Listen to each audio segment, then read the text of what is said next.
Alright guys, welcome back to another 17 Grand Frauds video. Today we'll be going over what is the best team you should be using or best composition you should be using with the new Light, Meli, and Elizabeth. Also, side note, this is one of the weirdest changes you've ever done. If you get this character ultimate towards a higher dupe level, the ultimate animation will change. It's not drastic. All of the thing that changes, at least in this one, is the actual...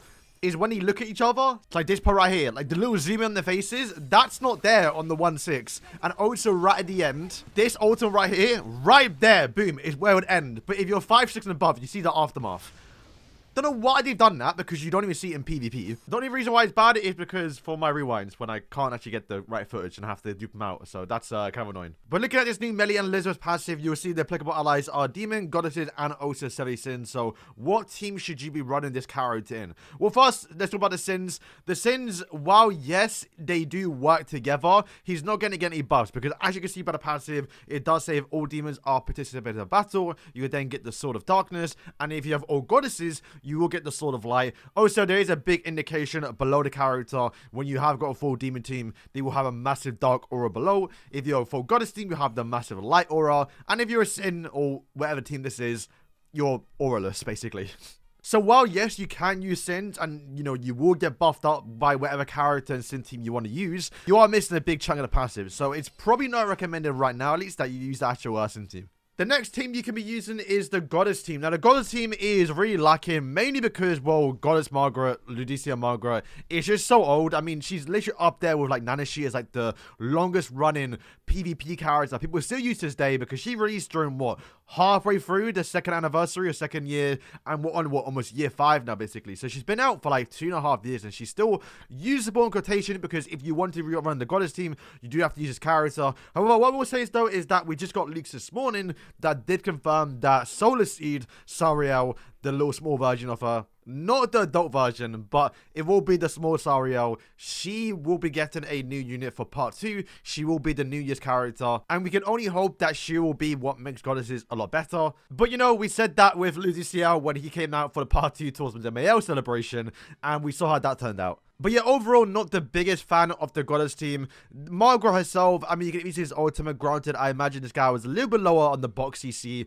Like, he's 6'6". My Esteros survived. That's actually outrageous. Like I did say, maybe there's a chance that Solar Seed does make the Goddess team even better. But if anything, you might have to hold out towards getting Tristan, who's more likely going to be the global anniversary in about 2 months' time from now. And then maybe then we'll have a coherent Goddess team. But even then, it's very likely when Tristan comes out, sure, he might work on the Goddess team very much like how Traitor Meli and Elizabeth right now works on the Sin team.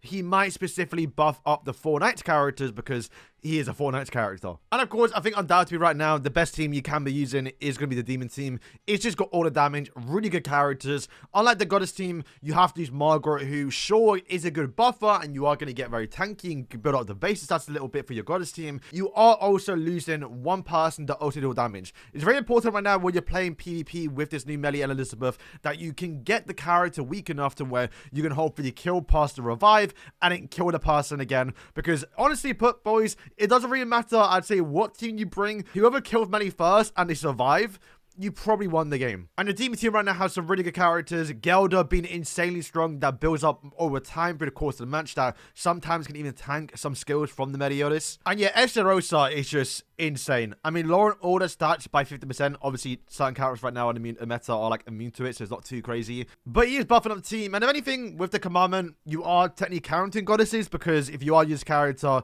you're more likely to be removing the actual Margaret buff, which isn't really going to help out the team a lot. In terms of team building, Gelda and Meli, I think, are a must here. They are really good together. But also bring in Esteros if you have him. But I imagine most people may have skipped because it obviously was before Milan. But yeah, Demiurge also works too. And while I'm not the biggest fan of it, Demon King also works as well. And I think, honestly, starting second is actually fine. Normally, if you start first, you lose. But it really depends how they play through the course of the game. Whether they make a mistake and kill your Meli. And if they do kill your Meli, then you probably likely won the game, like I said. In terms of sub-slots, though, I do like Chandler. That decreased damage taken is very good, and it also stacks on top of the Meli one if you do have them towards 3-6 or higher. And the attack rate stat buff is also nice to obviously do a lot more damage. And I would say there are been some times where, like, I feel like I just kill with an AoE skill, so that attack rate stats really does matter.